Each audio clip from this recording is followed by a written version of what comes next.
Hi everyone, welcome to today's episode of Business Berserkers with Gary McKendrick, that's me, and today we've got an excellent guest. I've been looking forward to this one. I don't know how today's going to go, it's going to be full of energy, I know that. I've got the unstoppable bastard himself, Paul Mort! He's watched Trolls. I've watched Trolls, of course I've watched Trolls. So, Paul, you've been on my radar for a while, introduced by our mutual friend Mark Whitehand. He's a beautiful hippie and I love him. He is a beautiful hippie. What would love do? What would love do, yeah? I'm still struggling to answer that question. He would get Morty in a room and talk about life and everything that we're going to talk about today. Let's talk about that video. That viral video. What was the intention behind that? Did you know it was going to go? So that video, yeah, dude, you're right. I talked about a lot of stuff that is normally kind of taboo, that men think, but don't necessarily say. And I think I said it with language and in a way that, well, basically most of the feedback was like, wow, you just described my life. You just described my life. And I think that in a world of man up, in a world of, and here's the thing, I'm actually shooting a documentary series with a charity called Changing Lives, and it's targeting men that struggle, younger men with problems. And I'm like, listen, this message of it's good to talk and just talk is complete and utter horseshit. Like, because no one says, who do you talk to? How do you say it? How do you get it out of your head? That's it. Like, no one ever talks about that. Yeah, everyone just says. Just talk. Well, who am I supposed to talk to? I've tried talking to my dad. I've tried talking to the doctor. Just give me some pills. That's the wrong message. And I think the problem is with a lot of this mental health stuff is that you've got the wrong people saying the message. Celebrities saying it. The instant that people say this, and the reason my shit worked was the instant that a man or a guy that has problems, or even a woman that has problems, one of the first things they think is, it's different from me. Yeah. It's alright for you. Yeah. And I think the way that I explained it, in the way that and again, it wasn't really, I don't have a script. I didn't have a script. Mark just asked me a question at the start, and then suddenly I'm like into this flow, and suddenly I've got a video that's at 1.5 million views and has pretty much built a business on the back of it, because it exposed me to a whole new game. This is why this charity thing's happening, because of that video. And like I say, I think that the message was, you're not on your own. It's not just you. Talking isn't. It is a thing. But there's a step before that people don't, I don't know how I've ended up here, but there's a step before that people don't seem to get, and that it takes courage to talk about that shit. And people don't even know where to get it from. You suffer from bipolar? I have bipolar disorder, yes. So tell me a bit about that. So bipolar disorder is a for you guys that don't know what it is, kind of manic depressant. So basically I get these big highs. I'm not manic now, but right, by the way. So people are like, honestly, every time I go to the doctors, I don't have to get reviews anymore, but you should be like, you're high now, aren't you? I'm like, no, this is me. My wife would be like, yes. He's like, it's all the time. She said it in the bed shop yesterday, I bought a new bed yesterday. And the woman says, are you always like this? And she's like, oh yeah, that's why he needs a new bed. But yeah, it's bipolar disorder basically means you have these big highs, such as the high you may get from being on stage, such as the high you may get from drugs, and then you have this massive come down.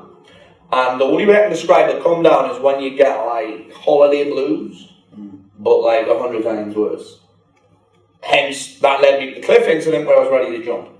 That's the truth. And there'd been a couple of incidents before that, which was like I went missing for 7 hours and the police found me in the fucking sea. I was up my waist just standing there. The problem is I can't remember any of that. Honestly, funny thing with bipolar, and I think it happens with depression as well, you kind of lose all sense of logic. Because logically everything was alright. And the same with people that were depressed. I'm like, everything's alright. Everything's alright. How do I know he's still breathing? So what would then today's Paul Mort say to the old Paul Mort? Pop Mort? Hey, Pop Mort. What would today's Paul Mort say to the old Paul Mort? Pop Mort, I said it again. You know what I mean. So that's a great question. I think I would say what I've just said before, everything's alright. Yeah. Slow the fuck down. Have a look at the facts. Everything's alright. And I think that sometimes I was like, listen, forget about how you feel right now. Look at the facts. The facts are alright. Everything's alright. The problem is, I think, that I didn't know then was that when all these things are in your head, they're a massive problem and you just end up down a rabbit hole. And I think they're kind of almost this thing of slowing it down and putting it on paper, that takes it from fantasy land into facts. And when it's a fact, I can change a fact. I can change the way I feel as well. That's why most people booze. But I think it's like, listen, everything's okay, let's just have a look at the facts. And I think one of the things that we tend to do is when we're in that position, it would have been like, listen, stop isolating yourself. I hated everyone, by the way. It's like, I hate him, I hate people. The reality was I hated myself. Yeah. You see that all the time, these lone wolf types, you see all the time, fuck everyone, fuck them, they don't like my opinion. I'm like, dude, you're isolating yourself because there's a problem with the man in the mirror. Yeah. There's a problem with the man in the mirror. People that act like that, there's a problem with themselves. Yeah. You know, like avoid negative people. I'm like, listen, if I have to avoid negative people, it says more about me than it does about them. They're the greatest teachers. You know what I mean? It does. Oh, you avoid negative people. It's all about who you hang out with. I'm like, yeah, that's true to a degree. But listen, if I have to avoid people in my life, like friends and family, I can't avoid them forever. It's an avoidance tactic. Anything that I have to avoid, I need to confront that. Tell me a bit about the Wake Up Warrior program that you did. So Wake Up Warrior was what led me. That was a life changer for me. That's what led me to the work by Byron Katie. So it was actually before I had the December breakdown. I had a breakdown in the August, I remember clearly. That was when I was in the sea. What year was this? 2014. 2014. So I had this little meltdown in the sea. And sounds really weird. Meltdown in the get in the sea. So it was I had this breakdown and I remember being tagged in a post by a dude called Darren Casey. He's a personal trainer that I've known for a long time. And he said, Paul, look at this guy. He's like an American version of you. And it was Garrett J. White. Yeah. And he was swearing.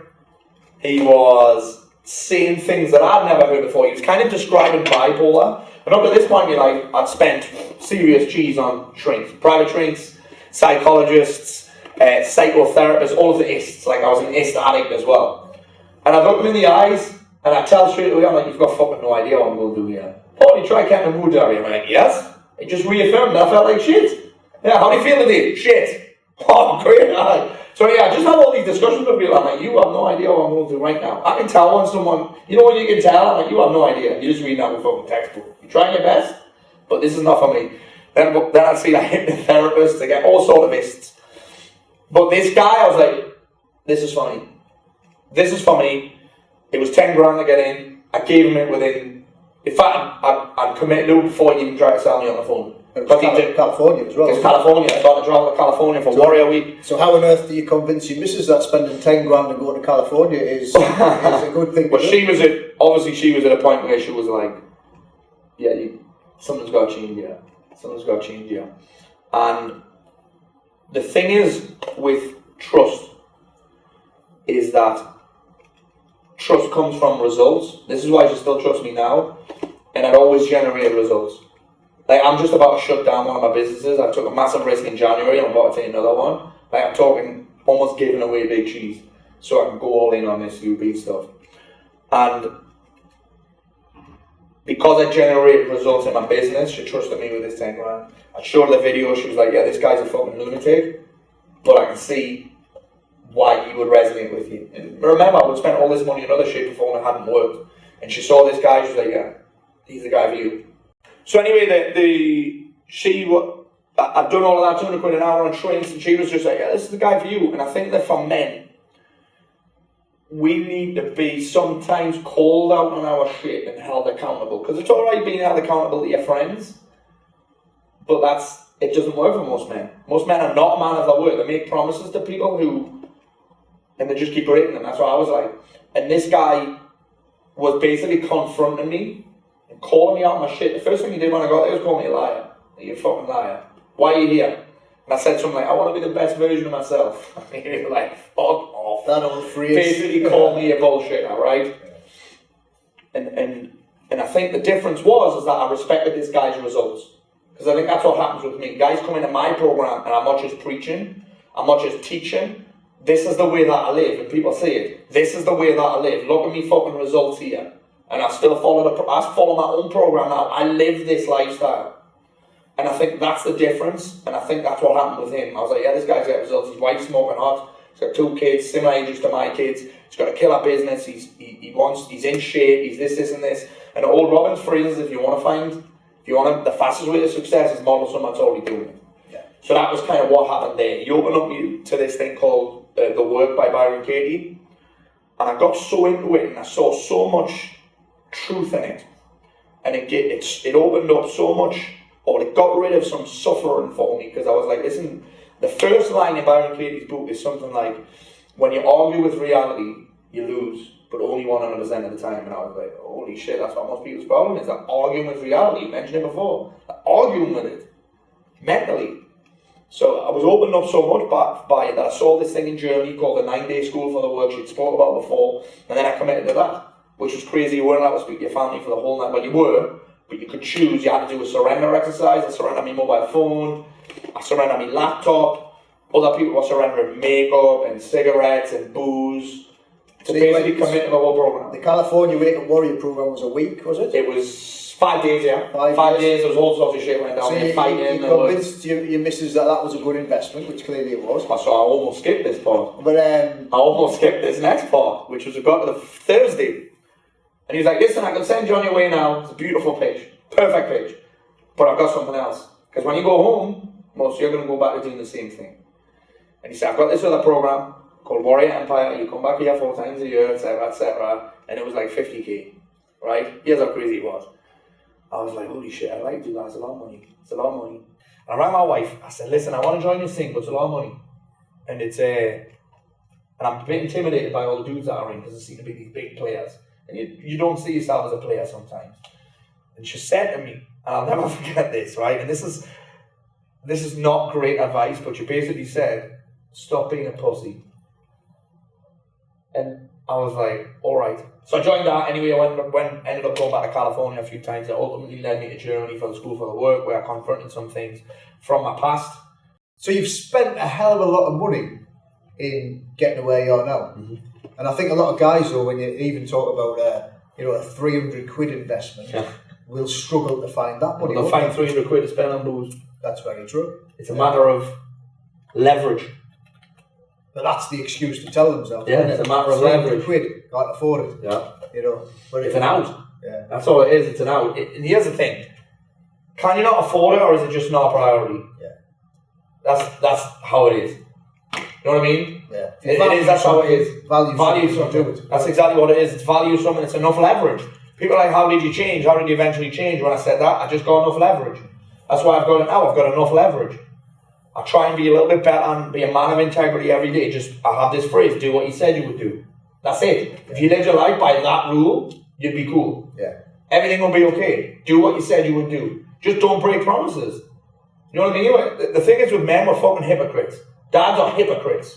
Because we tell the kids one thing and we do another. Or you got to eat healthy whilst eating a fucking hamburger. Yeah. You know what I mean? You got to exercise. Well, Dad, the only thing I've seen you run after is the ice cream man. You know what I mean? You shouldn't talk to your mom like that. Dude. You know what I mean? Yeah. Like, it's just... again, the Robbins model comes up. Every time I teach a webinar, I'm like, my daughter said to me when she was 3 years old, for fuck's sake, Dad. And I'm like, okay. Yeah, okay. Yeah. So the mansformation, I think that's a great term as well. Thank you. It's a good program. It's a great program. Works on the 5F strategy. Mm-hmm. You tell me a bit more about that and how you developed that. So the 5F strategy kind of comes from Warrior. They had this thing. They have a thing called Core 4, which is basically men in our position, and a man in my position ends up there because we become a one-dimensional douchebag. We basically end up as this man who is just obsessed with making money, and our justification, which is the way we've been taught, is I'm doing it for my family. I'm like, listen, all your family wants is for you to be happy, dude. You seen the movie The Greatest Showman yet? Not yet. Oh, dude. I've seen Trolls though. And this chair's got a boomerang. Dude, I've met a few Trolls. But The Greatest Showman is a wonderful example of it, because they talk about that kind of thing a lot. And we just get because we've been taught by our parents, who are the same. This is the model that we're taught to follow. We're not showing anything else, the way you're conditioned. Work hard, play hard. Go to work, get paid, go to sleep, repeat. Yeah? And you learn it off your parents. I learned off my dad. And take a 2 weeks holiday here, and that's it. Everything will be okay. Yeah. And that model's clearly broken. We mentioned men before. If we look at the actual stats, the actual facts about men, we're fucked. but there's nothing to show us any other way. So that's kind of how this came around. I did Warrior Week, I applied some of the lessons, I added some things that, like, because that model wasn't perfect for me, I added some things that I learned on the other courses that I did, and we came up with this thing, which is focus, mindset, whatever you want to call it, fitness. That's not about six-pack, it's about energy levels and having a body that serves you and is weaponized, etc., etc. And then we've got family, which normally isn't in most people's thing. I'm like, listen, dude, you've got a schedule, but your wife and kids don't feature in your fucking schedule. Come on. You mean you get home, give them what's left of you after spending all your energy on your clients and on social media. You give them what's left of you, and you think that's all right. That's what happens. Yeah. I love a date night and a one-to-one date with your kids and all that. That's fantastic. Yeah, we had one last night. Actually, it was fun. We had a birthday party for a doll that was 3 years old, called Amy. Yeah, so that was a bunch of fun. But then she woke me up this morning at like 6. The alarm was 7:30. She woke me up at 6 to come in because she left the dummy in my bedroom. So me and Nina had a one-on-one date last night, which is handful. So that's family, and then we have finance, which fundamentally there's no another F there for you. Fundamentally, there's a reason why finance is fourth. I've got to put my mindset first. Then I've got to put my body next. Then I've got to put my family next. Because listen, everyone says you're doing stuff for your family. I'm like, listen, what if you just did a little bit less for your family and a little bit more with them? That'll transform it. That'll transform your life. Yeah. Do a little bit more with them than you do for them. If you earn like 2, 3, 4 grand a year less, but spend more time with them, and actual time, not on your phone, that doesn't count, your life will be very different. Your life will be very, very different. So finance comes in next, because obviously, listen, this is not a program where we're like, listen, money doesn't make you happy, money makes the fucking world go round at the end of the day. It gives you plenty of options. It gives you options, it allows me to have experiences with my family. We go all over the place, my kids have been all over.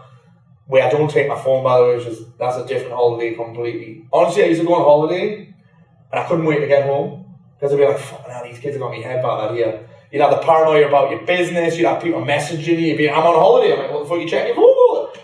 You'll have a message of a client on your phone, you'd be like, I'm on holiday. Why did you turn your phone off then? You know what I mean? People can't do it, it's like you've had your arm chopped off. And I figured that out at the 9-day school for work, when I didn't have my phone for 9 days. It's a nightmare for the first 2 days. I was like this, in my pockets. What the fuck's my phone? 9 days later, everything, guess what? Everything was alright. Everything was alright. And then we have fun last, because we forget how to have fun. So, focus, fitness, family, finance, fun. In that order. Fun's basically a kind of reward system. And just because in our game, especially if you're in the online thing, you can go like a whole week without seeing people sometimes. And I think that's what's happened to me. I didn't mention this. Before I had that meltdown, I'd actually lived in Marbella for 2 years. Party lifestyle for 2 years. It was like going on holiday for 2 years. And I'd isolated myself. I was definitely running away from something. But yeah, 2 years of my life on holiday. So yeah, you can isolate yourself definitely in business. Yeah. Or you can end up just in an environment where you just talk about business, which also happened to me. I was surrounded by one-dimensional douchebags, which was obviously I was going to adopt some of that. Yeah, because that's the way to go. Like people are like, Paul, do you follow him? I'm like, yeah, I think he's cool, but what about his wife and kids? I don't quite get that. Yeah. You touched on it before, the blackout. I love that. Because phones are a menace, aren't they? But also unbelievable. And I used to do it myself. Yeah, they're great. Unbelievable tool. But you know, you wake up in the morning, open your eyes, grab the phone. Yeah. Go to bed, put the phone down. Yeah. I used to do that myself. Yeah. Here's what happens. Tell me about the blackout. Here's what happens with the phone. If I wake up and I check my phone, I'm automatically in someone else's business. I've got an email, I've got a message, I'm scrolling, I'm looking at someone else's life. Even if someone's messaged me, I'm still looking at someone else's life. And the problem is that people say, I haven't got time, I get distracted. I'm like, listen, distraction's a choice. Turn the fucking phone off. So my thing is, listen, I want to, before I go out into the world, particularly in my position, I want to be in a position where I'm kind of protected. So I'm setting my mind up, I'm building my confidence, I'm meditating and creating this space. I am training discipline. Meditation is a form of training discipline. Most people lack. I am basically serving myself before serving everyone else. I'm drinking first. I'm fitting my own gas mask first, whatever you want to call it, before stepping into the world where the possibility is I'm going to get triggered. I'm going to feel some self-doubt. I'm going to compare myself. I'm going to get pissed off by someone. I'm going to get annoyed by someone. So I want to step into that environment fully prepared. So I'm serving myself first, then I serve my family, then I'll step onto Facebook, email, Twitter, Instagram, whatever it is these days. So I think the phone's a great tool. Points. Yeah, it's scheduled points. And I think that the thing is that when you're self-employed, you kind of create this false sense of freedom. I can do what I want to do. And the important shit doesn't get done. The reality is, freedom comes from structure. I think Jocko Willink, this ex-Navy SEAL guy, he's a pretty cool guy. And he says freedom comes from discipline. Discipline equals freedom. And it's true. The first thing you can do to be a little bit more disciplined is just don't check your phone for an hour in the morning. Do something for you first thing in the morning. Or actually be present around your kids first thing in the morning. Because having your phone on and doing the school run at the same time, especially while you're driving. Disastrous. Hi, not good at all. Not good at all. But yeah, it's the blackout in the morning is a funny thing, but I have a blackout at night time as well. Yeah. Good question for you. One I've struggled with and sometimes still do. How on earth and what's the best strategy for coping with the balance of the family man versus the businessman entrepreneur? Yeah. Okay, so this is probably going to be quite controversial. Oh, good. So here's all it is, right? The balance is just a simple choice. You either commit to do it or you're not. It's a choice. That's it. It's a commitment. No one's forcing you to stay till 7, 6. No one's forcing you to do that. What if this, right? Here's one thing that changes from it. You know that saying that you use in December when the kids are being dicks? Santa's watching. You ever do that? See that thing up there? That thing up there, Santa's watching through there, and now you've got the phone with the Santa calling thing. Yeah, you're going on the naughty list. So here's the thing that I think about. I'm like, listen, when I'm fucking around on social media, when I'm dicking around, not doing the critical shit, the kids are watching. Imagine if your kids watched your daily activities and said, Dad, how come you haven't picked me up from school today? Oh, sorry, son, I was fucking around on Facebook. I was watching YouTube videos about cats wanking off. Know what I mean? Seriously, it's a first thought. That's the first thing. It's a commitment. It's not really a how-to issue. It's a you're just not willing to issue. That's it. Because sometimes it's easier to stay at the office. I get that, right? And then the second piece of this is making money isn't always to do with how many hours you put in. Being a more successful businessman isn't about always how many hours you put in. Enthusiasm and effort goes a long way. It's hustle, right? And listen, there's this thing. It's called automation. There's this thing. It's called delegating. There's these things called boundaries when you stop working. The problem is that we don't have that in business because we think the more hours we put in, the better. Yeah. That's what we think. The more hours we put in, the more successful. I'm like, listen, if I have to work that late and I have to work that many hours, I'm doing something wrong because we've got into business so we can do what we want. And then you do We've got into business to choose the fucking hours. You do more of what's getting you the results that you don't want. Yeah, we do. It's madness. We do, right? Because that's the way we think it is. But what if there's another possibility? Just keep your promises to your kids. Listen, I'm committed to picking you up. I pick my kids up 4 days of the week. I drop them off 4 days a week, right? And if I don't take them, it's because I've done something wrong. And if I don't pick them up, because I've been pissing around, period. The problem with most of us is that we confuse activity with progress. As a kid, the first kid I fought, right? Training in the same gym as me for a little bit. He'd be in there for 2 hours. He'd laugh at me. I'd go in.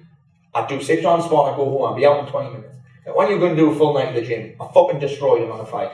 He was out. He was blown out of his arse by the end of the first round because he confused being in the gym for 2 hours versus being effective. It's that simple. We're not being effective. That's a choice. It's a commitment. Now, I choose to earn less money than I could so I can have a life. So that I work. I'm not bragging about working 3.5 days a week, right? I work 3.5 days a week. I don't need to brag about that, but I work 3.5 days a week so I can actually enjoy my life while I'm here. While I'm with my kids, I can enjoy that. I can have energy. So my target now is, listen, can I make more money without sacrificing my lifestyle? Not just, can I make more money? And when I do that, it shows my priorities. Listen to this, right? You can tell what a man's priorities are. You can tell what a man's committed to do, not by what he says, just by what he does. It's that simple. And the second piece of that is, if we move on to the level before what he does, is look at his fucking schedule. Like most people, if guys ever come in and tell me they're busy, I'm like, listen, show me a diary. Full of white space. Basically, I'm making it up as I go along. And that's the problem of being self-employed. Yeah. You wouldn't get away with that. I would sack myself most of the time. If I was employed, I would fire myself, wouldn't you? You would, right? What have you done all day, bro? Seriously? Yeah, right. You know what I mean? It's a case of priorities, it's a case of commitment, it's a case of, listen, show me your schedule. It's full of white space, you're flying by the seat of your pants. Yeah. And we just fit things in. Fitting things in is code for I am uncommitted. Period. So the fact of the matter is we need to become more effective, and what I've done is just set it up so this is the time that I finish.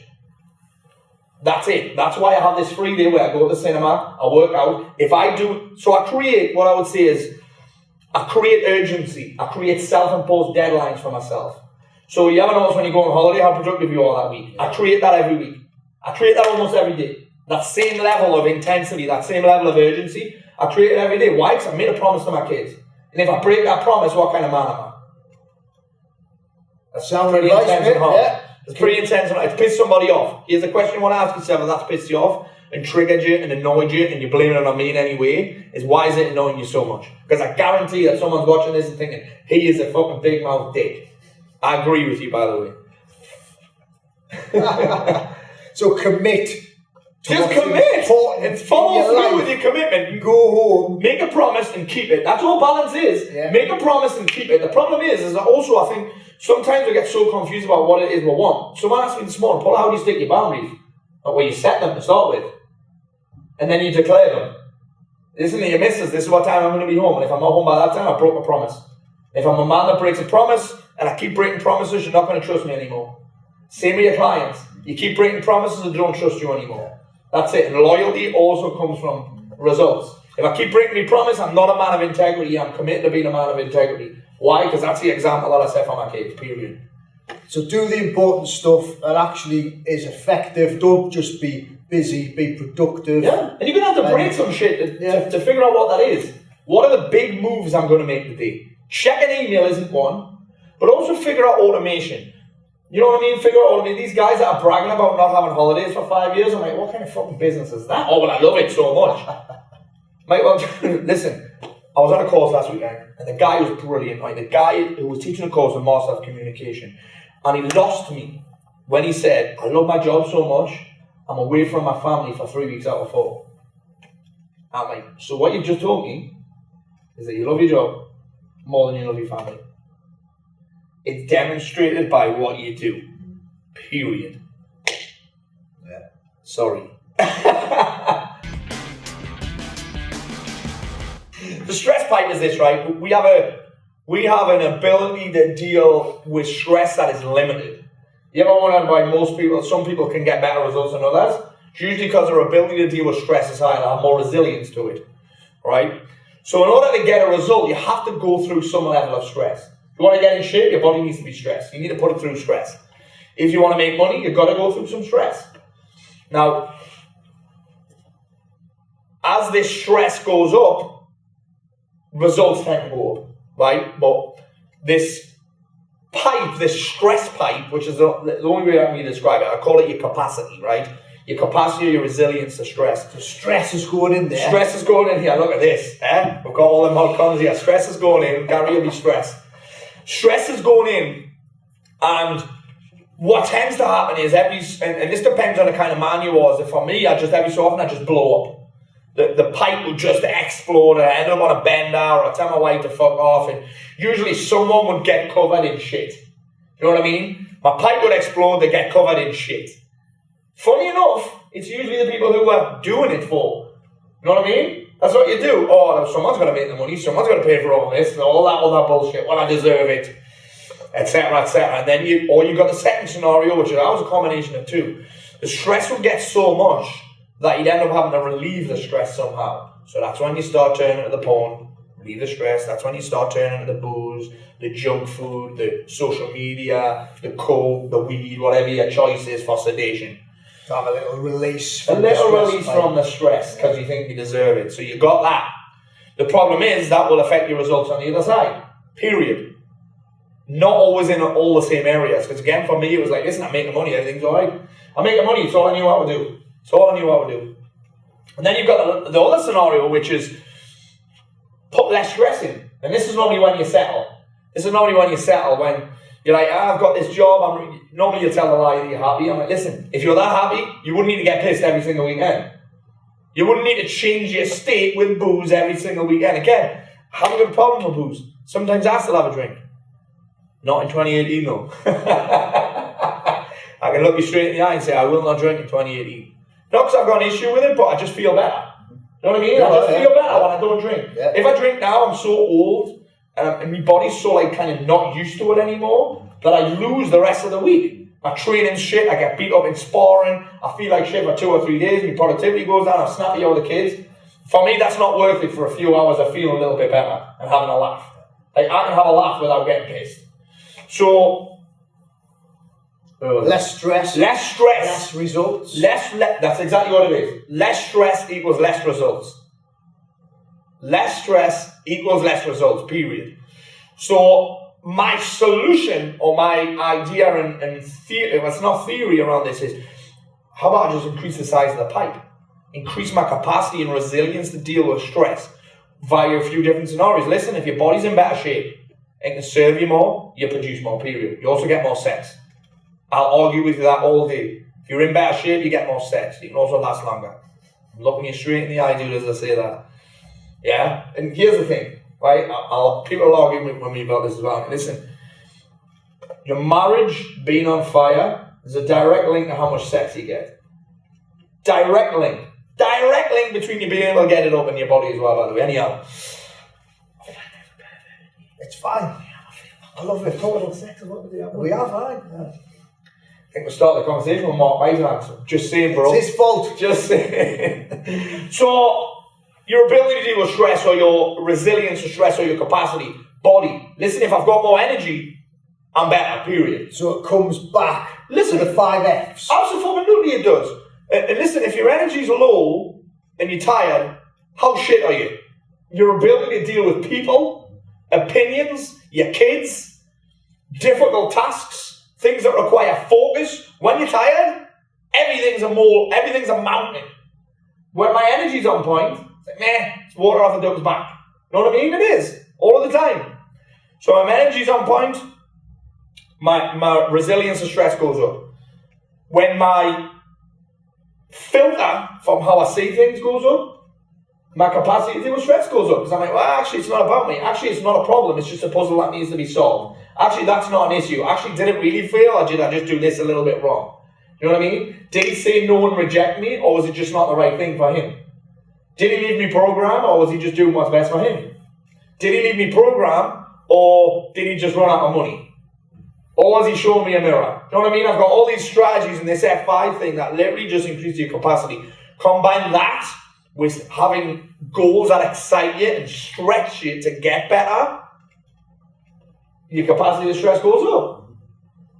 It's why I'm able to go from not being able to get on a plane without diazepam to jumping out of one at 10,000 feet in the space of a few months, because my ability to deal with stress goes up. It's how I've gone from never thrown a punch in my life to 3 fights in the space of a year. You know what I mean? To never boxing to having 3 fights in the space of a year. It's how I've gone from having panic attacks in a fucking toilet that doesn't have a gap between the ceiling and the wall to be able to do SAS, to train with the SAS for 2 days. Have you seen the one in Morocco, by the way? So I'm not going to tell you about it because you don't know. So basically, I'm going to Morocco for 4 days to get chased across the desert by dogs and jump out of a helicopter. Yeah, so that's the reason. Just because I've increased my capacity, not because I'm some incredible superhuman. It's just because I'm committed to these small things every day. That's it. Well, look, we've spoken for ages. I could speak for another hour or so. Me too, mate. It's been immense. Thank you. Thank you for coming along. There's been so much there, which I'm sure will resonate and entertain people as well. I'm just wondering whether we might need subtitles for this shit. Huh? We might need subtitles. James, can you put subtitles across the bottom? He'll take it. He's nodding, yeah. You'll take him weeks to do that. Hey Siri! Thanks, man. Appreciate it, brother. Thank you. This is Gary McKendrick, Business Berserkers, Paul Mort, signing out.